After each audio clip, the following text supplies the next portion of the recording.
The Tiffany box sat in front of me like a cruel joke, a little blue square wrapped in white ribbon. For a moment I thought maybe, just maybe, she remembered who I was.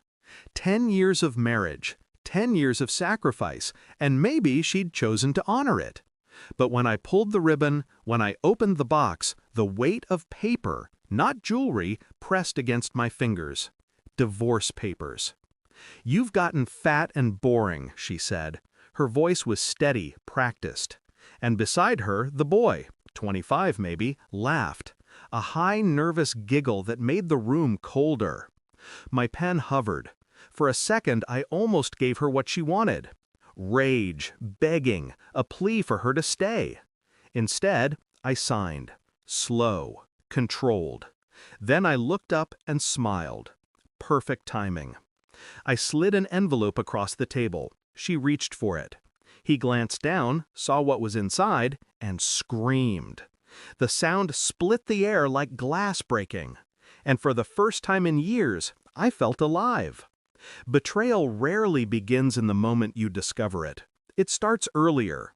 Quiet. Seeds planted in glances you ignored. Excuses you swallowed. I should have seen her pulling away. The late nights. The extra hours at the gym. The phone turned screen down on the table. But I convinced myself it was stress. Fatigue. Marriage is supposed to bend, not break. I told myself she was mine.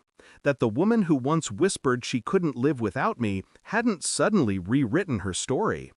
But the truth had been there all along, in the silence between our conversations, in the way she smiled at strangers but never at me. And when she delivered those papers with a smirk, I realized something bitter. She hadn't been planning to leave. She'd been planning to humiliate me. Her gift wasn't freedom, it was spectacle. And I knew then she wanted to watch me collapse. She wanted to see me crawl. I didn't collapse. I didn't beg. I watched. I studied. Every laugh they shared was another thread unraveling. Every touch of her hand on his arm was a confession without words. While she thought I was dying inside, I was already digging.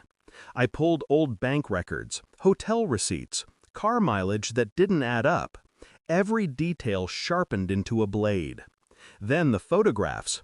Private investigators don't ask many questions when you pay in cash. They delivered me weeks' worth of images. My wife in dresses I'd never seen. Her smile unrecognizable. His arm draped around her in public, careless, bold. She wasn't ashamed, she was proud. But pride makes people sloppy. And in their arrogance, they forgot the world keeps records. Digital trails, receipts, conversations etched in memory. I collected them all. Not for court, not for lawyers, for this moment. For the Tiffany box. Her boyfriend's scream wasn't random. It wasn't fear of me. It was recognition. Inside that envelope wasn't money, wasn't paperwork. It was photographs, emails, screenshots of his messages to other women. Yes, her boy toy wasn't faithful either. While she was busy dismantling our life for him, he was busy tasting others behind her back. She grabbed the envelope from his trembling hands, pulled out the papers, and her face drained white. "Where did you—" she started, but I cut her off with silence. I leaned back, calm, detached, watching her unravel as she realized her grand betrayal had been nothing but a sideshow in his bigger circus. She looked at him, then at me, desperate, searching for footing. I gave her none. "Perfect timing," I repeated, almost whispering, because while she thought she was giving me an ending, I was giving her one. I stood, straightened my jacket, and left the Tiffany box open on the table. Divorce papers inside. My signature clear.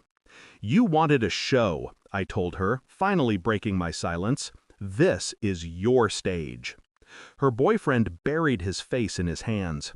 She clutched the envelope like it was burning her fingers. Neither of them looked at me as I walked out.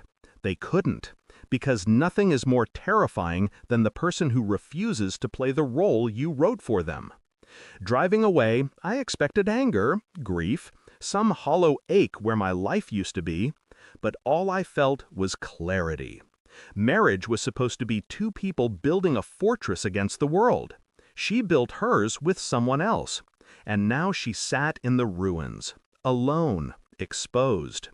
The Tiffany box had been her weapon. She thought it would gut me. Instead, it became her coffin. I didn't need revenge in fire or blood. I needed her to look in the mirror and see what she'd become. And tonight, she would. She gave me divorce papers wrapped in Tiffany blue, but I gave her the truth in silence. Thanks for watching. Don't forget to like, share, and comment. Subscribe now to Cheating Stories Insight World for more amazing stories.